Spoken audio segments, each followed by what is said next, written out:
ప్రస్తుత వాతావరణ పరిస్థితులను దృష్టిలో ఉంచుకుని రైతులను ఆరుతడి పంటలకే వెళ్లే విధంగా ప్రోత్సహించాలని మంత్రి వాకిటి శ్రీహరి ఆదేశించారు.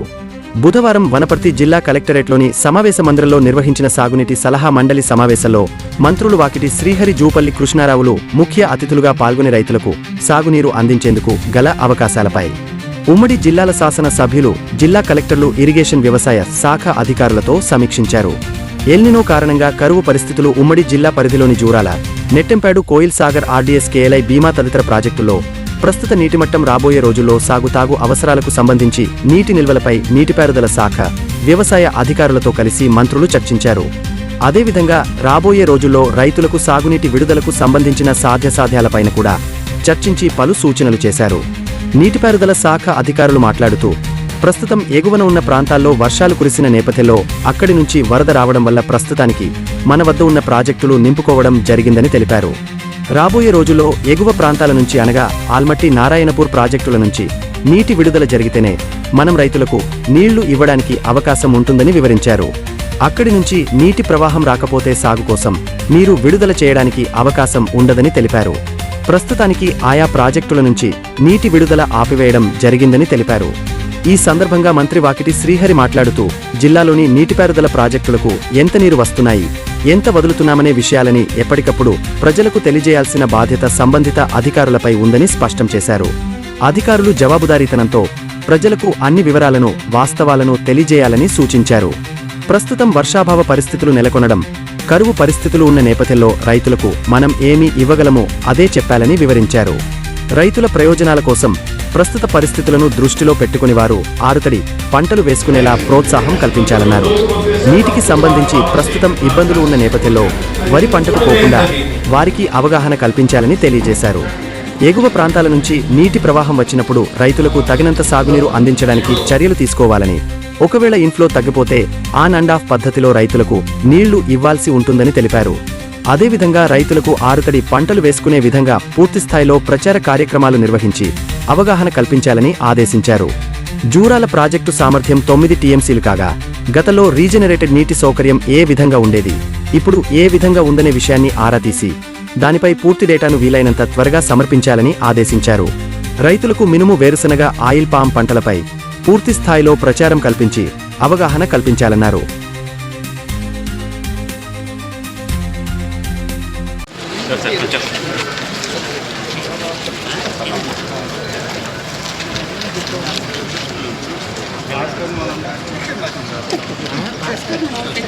మన మండల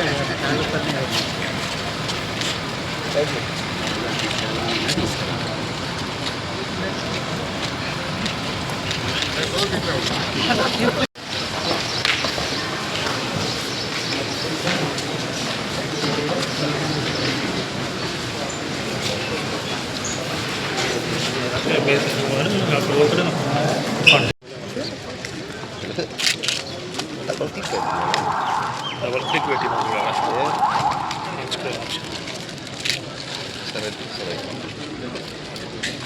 కూడా లిఫ్ట్ చేసి పెట్టుకున్నాం సార్. ట్యాంక్స్ కి మనం as of now we are giving water to tanks all around the ఈ కెనాల్ లో ఉన్న ఓటీ స్విచ్ ద్వారా సజెషన్స్.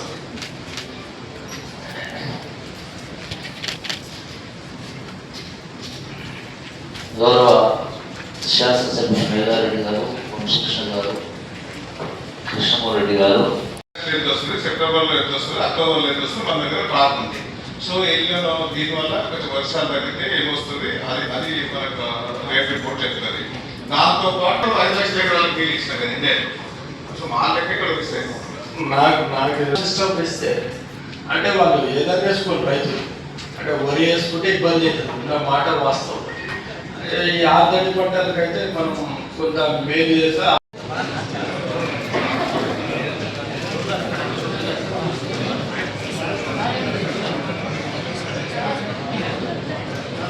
మనము సంగమడ కింద తీసుకుంటున్నాం, భూత్పూర్ కింద తీసుకుంటున్నాం, వైజాగ్ కింద తిప్పుతున్నాం, రామపాడు వాటర్ ఎంత కావాలి. ఏనాడు కూడా ఎండాకాలంలో తాగిటి అవసరపడ్డప్పుడు మేము మొదగారు మన అన్నగారు అందరం కలిసి, మెదడు అందరం కలిసి, ఎరువు అందరం కలిసి కర్ణాటక పోయి 2 రోజులు కూర్చొని వాటర్ తీసుకొచ్చాం. ఏడాది మంది ఏదే కానీ ప్రగల్భాలు పలుకుంటా ఫ్లెక్సీలు పట్టుకొని జాగ్రత్త చేసి గతంలో కూడా కొన్నిసార్లు రోగు లేదా రోజు అయితే దాన్ని కూడా 20,000 క్యూసెక్లు పోతున్నాయి. కింది గ్రామాలని అప్రమత్తంగా బిఫోర్ జూరాల తీసుకుంటాం వాటర్ దేనికి భూతూరు రేడుకి కరెక్టా. జూరాల పడక ముందు వాటర్ తీసుకుంటాం. ఇది ఎవరు తెలియదు. మనం కృష్ణా మీదనే ఉన్నాం కానీ బిఫోర్ జూరాల మనం వాటర్ తీసుకుంటాం. రైట్. దాంట్లో మనకు సంగమకు న్యాచురల్ సోర్స్ ఉంది. ఎప్పుడు 1.2 TMC ఎప్పుడు వరకు ఉంటుంది ఓవరాల్ డిస్ట్రిక్ట్ లో. అందుకే మనకి మీకు ఆల్రెడీ ఐడియా ఉంది సార్. ఫస్ట్ నుంచి మనకి రైన్ వల్ల అలానే వాటర్ ఇవ్వడం వల్ల కూడా మనకి స్టార్టింగ్ పోయింగ్ అయింది సార్. అండ్ మిగిలిన మండలాలన్నీ మనకి కేవలం 50% వరకు మనకి ట్రాన్స్ప్లాంటేషన్ ప్యాడీ అయింది సార్. సో ఈ మండల్స్ కి మనము కంటింజెన్సీ ప్లాన్ చేస్తున్నాం sir, rather than this irrigated mandals sir. So మనకి బీజేపీ నుంచి ఫ్లో ఉంటే సార్ కంటిన్యూస్గా మనకు చెప్పిన అమౌంట్ అయితే ఫ్లో ఉంటే we will be able to stop now sir. Out of 1.8 of paddy of last year, sir, ఇప్పటికి 90,000 has been transplanted in the district. ఈ ఆయనకి అయితే 90% and based on that we will try to control sir. మిగిలింది కూడా transplant అవ్వకుండా మేము plan చేస్తాం. ఈ మధ్యకాలం ఒక వారం క్రితం వరకు ఎప్పుడైతే వెళ్ళిపోతాం మనకి ఇబ్బంది పడ్డ తర్వాత అదృష్టానికి మనకు ఫ్లడ్ వచ్చిన తర్వాత ఆ నైట్ అయితే మీ దగ్గర టచ్ లో ఉన్నాను. నేనేమంటున్నా అంటే ఇది ప్రతిసారిగా కాకుండా ఏదైతే ఉద్యోగ జాబ్ కాలేజ్ ఎట్లుంటుందో అట్లా మనకు రైతులకు కూడా ఈ టైంలో వాటర్ ఇస్తాం. ఎంత వాటర్ ఇస్తాం ఎటు సూపర్ ఫాస్ట్ చేయడం ద్వారా ఎంత పోతాయి, దాని పక్కన D6 కేవలం ఎంత మనం వాటర్ తీసుకోగలుగుతున్నాం. జనరల్ గా రైతులు చిన్న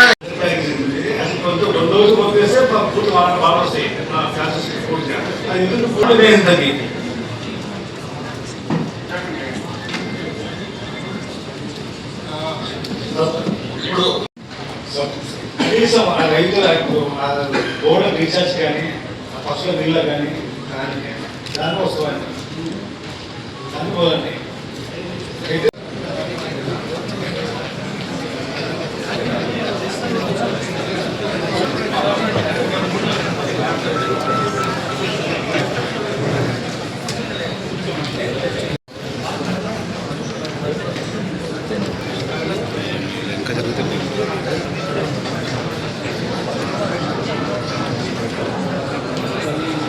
so they can't store any water. ఇప్పుడు మన ఎమ్మెల్యే గారు చెప్పినట్టు అది correct sir. Whatever comes ఈ ఎలినో ఎఫెక్ట్ వల్ల we can't tell the future, but rain పడితే మాత్రం they can't store any water further sir. It has to come down ఉంది సార్. అండ్ సార్ చెప్పినట్టు అది వచ్చిన ప్రాబ్లం ఏంటంటే ఇక్కడ సార్ చెప్పిందంతా we can get to, but storage capacity is only 5 TMC. We require around 6. Total గా వాళ్ళ IDB meeting అయి కూడా 1 వీక్ అయింది. వాళ్ళ మనం ఎందుకంటే కొద్దిగా మనం లేట్ అయింది. వాళ్ళు RDS మీద అయిపోయింది, నారాయణపూర్ మీద అయింది, అన్నింటి మీద వాళ్ళ మీటింగ్స్ అయిపోయినా వాళ్ళు వాటర్ ఇస్తున్నారు. తుంగభద్ర మీద కూడా మీటింగ్ 3 days బ్యాక్ అయిపోయింది. వాళ్ళు టోటల్ ఇరిగేషన్ ఇస్తున్నారు. మీరు వల్ల మాకు లెక్కలు ఆడి బ్యాంక్ పర్మిట్ ఇవ్వాలి. అలాగే ఇప్పుడు మీ దగ్గర ఎవరైతే ఈ AEOలు అగ్రికల్చర్ ఎక్స్టెన్షన్ ఆఫీసర్స్ గ్రామ పాలనాధికారులు గ్రామ సభలు పెట్టి చేస్తే బాగుంటుంది. నేను ఇచ్చిన సహచర మంత్రి గారికి స్వాగతం. సో ఈ పబ్లిసిటీ అనేది మీడియా ద్వారా, ఫ్రంట్ పేజీలలో, యాడ్ ద్వారా, అలాగే 38 డిస్ట్రిబ్యూటర్ లాస్ట్ సార్ అది వరకే వాటర్ వస్తుంది. అయితే గ్రామ సభ్యులంతా పోలేరు, అక్కడ వాటర్ కావాలి, డ్రింకింగ్ అనేది కూడా డిమాండ్ సార్. మన గోదావరి కార్యక్రమం వల్ల మాకు రిప్రజెంటేషన్స్ వచ్చాయి. ఆ ప్రయత్నం చేస్తున్నాం సార్. 2 రోజుల్లో వాటర్ డ్రింకింగ్ జరుగుతుంది సార్. ప్రస్తుతం ఏంటంటే రైతులు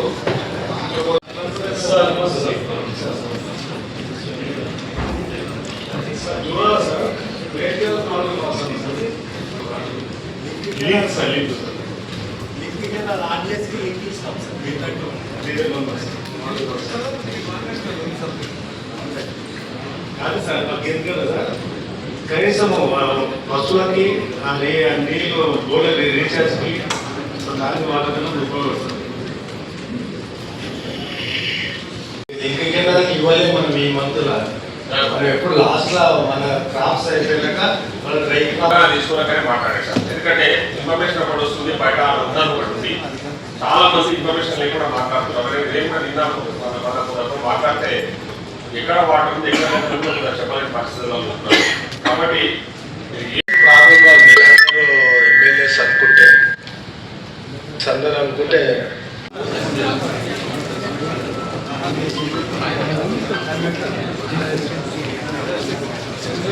బోర్డు సమావేశానికి మంత్రి శాఖ అధికారులకు సాధారణంగా ఆహ్వానించుతున్నాం మరియు అందరికీ హృదయపూర్వక నమస్కారములు తెలియజేస్తున్నాం. ముందస్తుగా depending upon the inflows into Jurala, we can decide about the irrigation. And మనకి ఎంత కావాలంటే సార్ రఫ్లీ అరౌండ్ బీజేపీలో లెఫ్ట్ రైట్ బ్యాంక్ కెనాల్కి ఇంకా 17.84 అలొకేషన్ ఉంది సార్, అరౌండ్ 1. అండ్ నారాయణపూర్ 37కి 37 స్టాక్ పెట్టేసినారు సార్. ఈ రోజు దే ఆర్ స్లోగా రిడ్యూస్ చేసేసి ఇక ఫర్దర్గా ఇన్ఫ్లోస్ లేకుండా చేయడానికి ఛాన్స్ ఉంది sir. Because of this El Nino effect వాళ్ళు కూడా స్టోర్ చేసి పెట్టుకున్నారు సార్. రెండవ పాయింట్ ఆల్మట్టి కింద నారాయణపూర్ కింద సార్ చెప్పినట్టు ఇన్ఫ్లోస్ ఉంటాయి సార్, బట్ మేము ఇరిగేషన్కి ఇవ్వగలమా ఎవరికి ఇవ్వగలమా అదే మీరు అదే ఎమ్మెల్యే గారు అనేది లాస్ట్ 4-5 ఇయర్స్ చెప్పండి సార్ అడిగినట్టు యావరేజ్ చెప్పండి ఏ నెలలో ఎంత వచ్చింది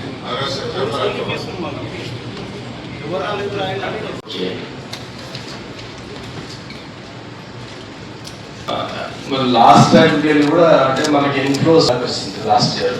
ఇప్పుడు ఆల్మోస్ట్ ఇన్ఫ్లో స్టార్ట్ అయ్యి అంటే జూరాల ప్రాజెక్ట్కి ఆల్మోస్ట్ 25 days అయింది. 25 daysకి వెళ్ళి ఇన్ఫ్లోస్ కంటిన్యూగా ఉండనే ఉంటాయి. మనం అన్ని పంపులు స్టార్ట్ చేసి ఎట్లా చెరువులు నింపుతున్నామో కేలే నడుస్తుంది. ఏదో నింపొచ్చు కదా కేలే లింకేజ్ నాలుగు పాలపూర్ పంపు స్టార్ట్ చేసి 4 నింపొచ్చు కదా.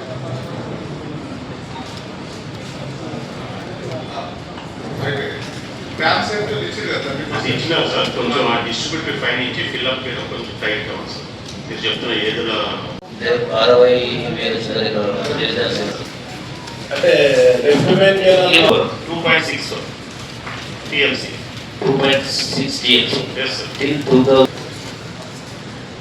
ఇప్పుడు మన జూరాల ఎల్ఎల్సి ఉంది మనకి, దానికి ఎన్ని టీఎంసీ అవసరం ఉంటుంది సార్? జూరాల ఆర్బిఎల్ఐఎస్ 1 and 2కి 20 టీఎంసీ కావాలి సార్. 2.03 lakh acres ఉంది sir. Honorable Minister, Honorable MLAs, MLCs, Chairpersons, Honorable Collectors and all additional collectors and all district officers, we welcome you all to Manapati.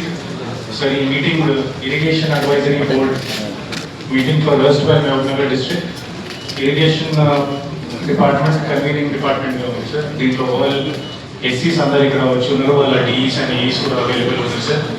అదే విధానంగా ఈ ఇరిగేషన్కి సంబంధించి ఈసారి డ్రింకింగ్ వాటర్ మరియు agriculture and ground water departments కూడా వాళ్ళు రెడీగా ఉన్నారు sir. With your permission sir, మనం మీకు గో అండ్ స్టార్ట్. 50,000 ఎకరాలు ఉంది. ఎట్టెంపాడు, భీమా, కోల్స, జూరాల కలిగి. జూరాల రిజర్వాయర్ కెపాసిటీ ఉన్నటువంటి లైన్ మనం ఎట్లా చేసుకునేది 9+9.6 ఉంది. సో ఈ 5,50,000 acres-కు 9.25 TMC అనేది సరిపోదు. కాబట్టి మీరు పైన రీజనరేషన్ వాళ్ళు ఏ మంత్ దాకా లాస్ట్ ఇయర్ ఎంత అందుకనే ఆల్మట్టి నారాయణ చోట్ల కూడా ఆయనకంటే రిపీట్ అయింది. కాబట్టి ఆ రీజనరేటర్ వాళ్ళు ఏ మంత్లో ఎప్పుడు దాకా ఎంత సూచించే బాధ ఎంత ఇస్తే అది మన డిసిషన్ ముందు ఉపయోగపడుతుంది అనేది నా ఆలోచన. ఈ మీడియా సమావేశంలో పాల్గొంటున్నటువంటి సహచర నమస్కారం. ఈ రోజున ఇరిగేషన్ అడ్వైజరీ బోర్డు మీటింగ్ ఉమ్మడి పాలమూరు జిల్లాకు సంబంధించినటువంటి ఇరిగేషన్ అడ్వైజరీ బోర్డు మీటింగ్ నిర్వహించడం జరిగింది. ఈ మీటింగ్లో ఈ యొక్క జూరాల, భీమా, నెట్టెంపాడు, కోయిల్సాగరు, ఆర్డిఎస్, కల్వకుర్తి ప్రాజెక్టులకు సంబంధించినటువంటి జలాశయాల నుంచి వ్యవసాయానికి నీటికి సంబంధించినటువంటి నీళ్లు వదిలే విషయం పైన చర్చ జరగడం జరిగింది. ఇరిగేషన్ అధికారుల నుంచి పూర్తి సమాచారం తీసుకోవడం జరిగింది. ఆ సమాచారం మేరకు వాళ్ళు ఇచ్చినటువంటి లెక్కల ప్రకారం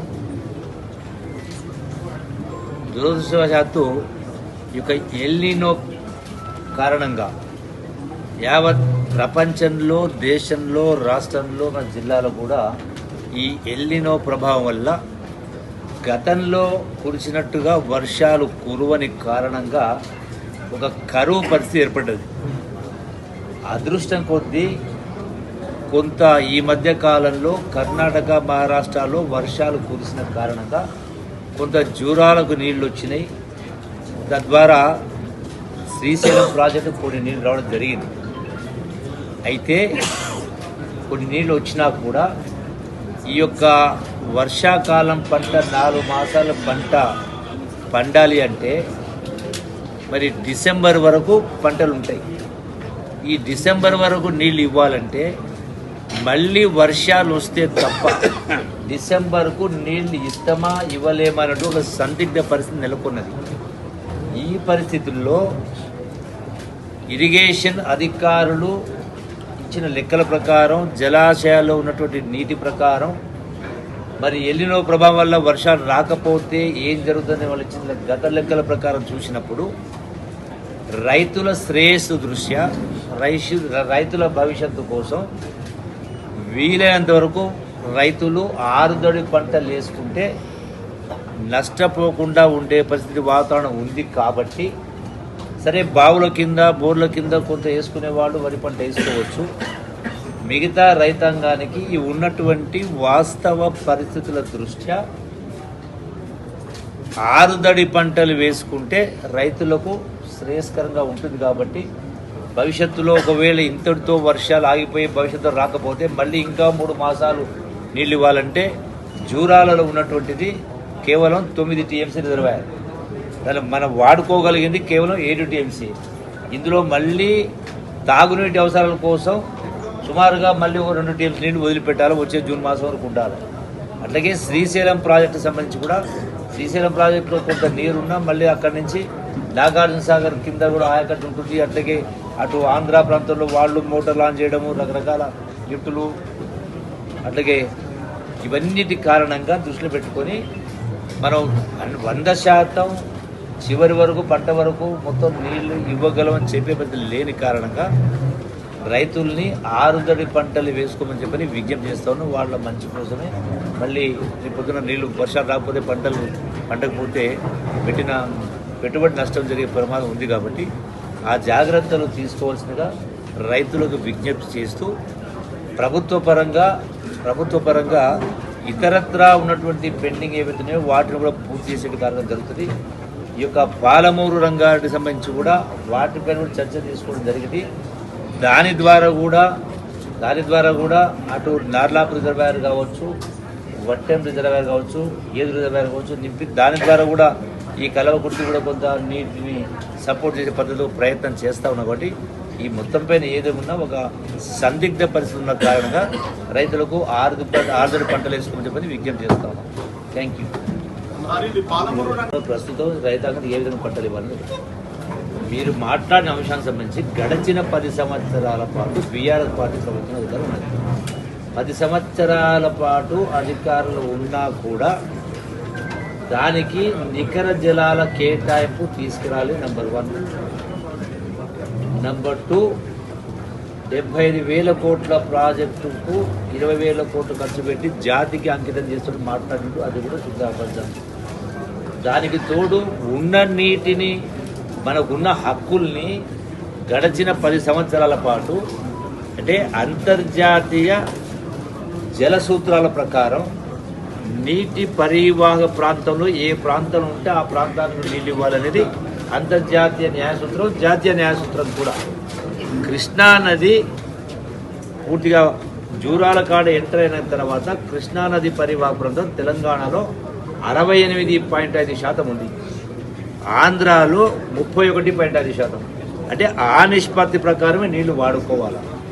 ఎవరైతే మీరు మాట్లాడినప్పుడు ఇట్లా ఆరోపణ చేస్తూ ఉన్నారు కదా, కేంద్ర ప్రభుత్వం రాష్ట్ర ప్రభుత్వం కలిపి తెలంగాణ రాష్ట్ర రైతాంగం నష్టం అంటూ ఉన్నారు కదా, 10 సంవత్సరాల పాటు మీరు ఉన్నటువంటి మనకు హక్కును అంటే 512% ఆ నిష్పత్తి మనకు రావాలి, 299 వాళ్ళకి ఇవ్వాలి. కానీ ఉల్టా 10 సంవత్సరాల పాటు ఏం చేసిండ్రు, నీటి వాడుకున్నప్పుడు 299 తెలంగాణ తీసుకొని 512 ఆంధ్రాకి ఇచ్చిండ్రు. అంటే ఎవరెవరికి అన్యాయం చేసినట్టు ఇవన్నీ కూడా ముసలి కన్నీరే తప్ప కేవలం రైతాంగాన్ని ప్రజల్ని మభ్యపెట్టేటువంటి కార్యక్రమం తప్ప ఇంకొకటి కాదు. రెండవది ఈ యొక్క డిపిఆర్ సబ్మిట్ చేసింది గత ప్రభుత్వం. అట్లాగే కాళేశ్వరానికి డిపిఆర్ సబ్మిట్ 2017లో, పాలమూరు రంగారెడ్డికి 2022లో. ఎందుకు సబ్మిట్ చేయలే? నాకు జ్ఞాపకం ఉంది, నేను కూడా ఆనాడు భూపూర్లో కేసీఆర్ మంత్రి కూడా స్టేజ్ పైన ఉన్నా. కృషి చేసుకొని కట్టిస్తా, పాలమూరు ప్రాజెక్టు 2 సంవత్సరాలు పూర్తి చేస్తానని మాట్లాడింది. మరి డిపిఆర్ సబ్మిట్ చేయడానికి 2014 నుంచి మొదలు పెట్టుకుంటే 2022 దాకా, అంటే సుమారుగా 8 సంవత్సరాల పాటు డిపిఆర్ సబ్మిట్ చేసింది. మళ్ళీ ఈరోజు తగుదనమ్మా అని మళ్ళీ ఆరోపణ చేయడం కరెక్ట్ కాదు. రెండవది, ఈ ఉమ్మడి పాలమూరు జిల్లాకు సంబంధించి అది జూరాలైనా, భీమా అయినా, నెట్టెంపాడైనా, కోయిల్సాగర్ అయినా ఈ మొత్తం ప్రాజెక్టులకు రూపకల్పన చేసి ప్రాజెక్టును మంజూరు చేసి నిధులు ఇచ్చినటువంటిది కాంగ్రెస్ ప్రభుత్వం, డాక్టర్ వైఎస్ రాజశేఖర్. కాంగ్రెస్ ప్రభుత్వ హయాంలో 8,300 కోట్ల రూపాయలు అన్ని ప్రాజెక్టులు కలిపి ఖర్చు పెట్టింది. అదే బీఆర్ పార్టీ వచ్చిన తర్వాత 10 సంవత్సరాల కాలంలో ఖర్చు పెట్టింది సుమారుగా 6,000 కోట్ల రూపాయలు ఖర్చు పెట్టింది. కానీ మొత్తం మేమే చేసినాం అనేటువంటి ప్రచారం చేస్తా ఉన్నాం. అంటే వాస్తవానికి ప్రచారానికి జమీన్ ఆస్మాన్ ఫరక్ ఉంది.